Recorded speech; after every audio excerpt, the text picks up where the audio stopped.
안녕하세요. 취재하고 준비하고 진행하는 담행 취중진담, 오늘 지난주에 있었던 이슈들 위주로 좀 이야기를 해보겠습니다.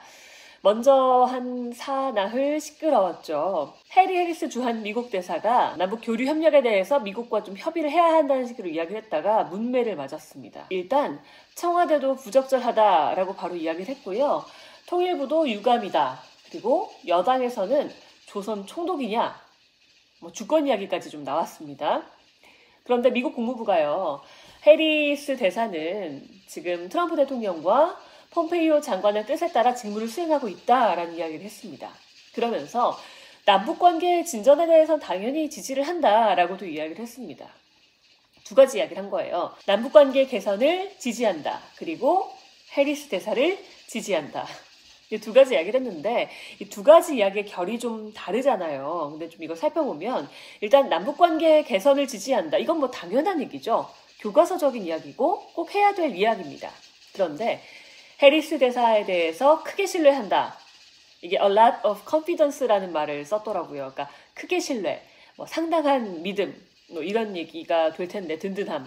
이런 얘기 사실 굳이 하지 않아도 될 이야기를 한 축에 속하죠. 그렇게 되면 미국의 의중은 둘 중에 무엇일까? 여기에선 좀 초점이 조금 맞춰지는 것 같은 느낌도 있기는 합니다. 그런 분석이 좀 있습니다. 이 해리스 대사에 쏟아지는 비난에 대해서는 두 가지 시각이 역시 있습니다. 워낙 부적절한 이야기를 했으니까 이런 비난 받아야 마땅하다라는 의견이 있는 반면에 조금 선을 넘는 비판은 자제해야 한다. 그러니까 절제된 메시지가 필요하다라는 의견도 나왔습니다. 왜냐하면 한미 간의 대북공조에서 균열이 있는데 지금 그게 좀 표출된 거 아니냐라는 얘기가 나오고 있거든요. 이럴 때 이 균열을 굳이 넓힐 필요가 없다라는 의견인 것 같습니다. 오늘 안철수 전 바른미래당 의원, 바른미래당 전 공동대표이자 국민의당 전 대표인 안철수 전 의원이 입국을 합니다. 1년 4개월 만인데요. 2018년에 이제 서울시장 선거에서 패배한 이후에 독일로 출국했다가 미국 갔다가 이제 오는 거죠. 일단 내일 현충원 참배하고 광주를 갔다가 5.18 민주화묘지 참배하고요. 부산으로 간다고 합니다. 처음에는 이 광주 가는 것까지만 알려져서 호남 신당 창당을 하는 것이냐라는 이야기까지 나왔었는데요. 부산을 간다고 하죠. 그러니까 이제 PK를 노리는 거 아니냐라는 얘기가 나옵니다. 그러니까 PK에서 지금 어디로 갈지 모르는 그 표심을 잡기 위해서 PK를 공략하려는 것 같다라는 분석이 있었습니다. 일단 안철수 전 대표가 이제 정계 복귀를 한다고 하니까 여기저기서 러브콜이 쏟아졌잖아요. 여전히 박형준 혁신통합추진위원회 위원장은 안철수가 필요하다라고 이야기를 하고 있고요.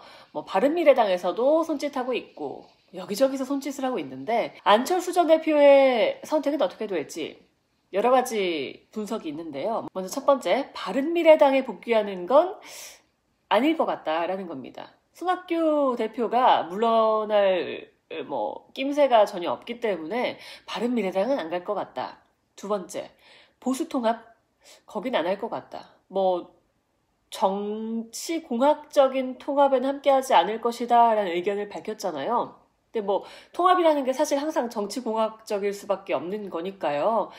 통합은 하지 않겠다고 했으니까 일단 여기도 아닐 것 같고요. 신당 창당, 여기에 좀 무게가 실립니다. 일단 안철수계라고 불리는 이동섭 의원이요. 당명 바꾸고 신당 창당하는 건 일주일이면 가능하다라는 얘기를 하기도 했고요. 안철수 전 대표가 그렇게 마라톤을 했잖아요. 이건 혼자 뛰는 거죠. 혼자 길게 뛰는 겁니다. 이거에 또 많은 분들이 의미를 좀 부여하시더라고요. 혼자 갈 것이다. 신당 창당할 것이다. 좀 무게가 쏠리고 있는 것 같습니다. 아마 오늘 인천공항을 통해서 귀국을 한다고 하니까 귀국해서 공항에서 기자들에게 어떤 이야기를 하게 될지 거기서 얼마나 구체적인 내용이 나올지 이것도 좀 기대를 해보겠습니다. 그리고 안철수 전 대표에게 계속해서 러브콜을 보내는 범보수 혁신통합추진위원회 여전히 시끄럽습니다. 이 시끄러움을 두고요. 박형준 위원장은 갈등이 있는 게 당연하다. 파열음이 나고 갈등이 있는 게 정상이다라고 했는데 이 정도의 잡음은 건강하다라는 의견도 있습니다.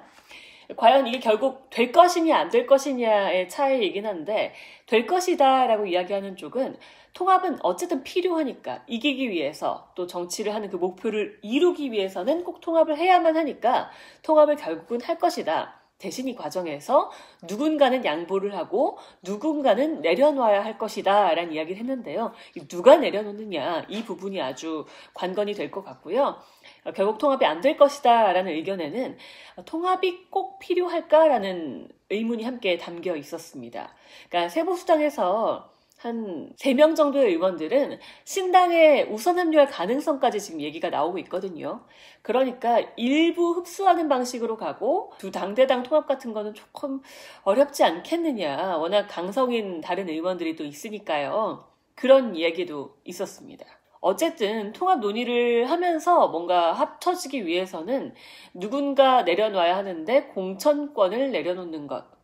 공천권에 대해서 양보하는 거 쉬운 일이 아니죠. 결국 이것 때문에 다 하는 건데요. 그래서 이게 좀 쉽지는 않겠지만 해야 한다라는 의견이 있었습니다. 오늘은 여기까지 하겠습니다. 다음 주에 또 만나요.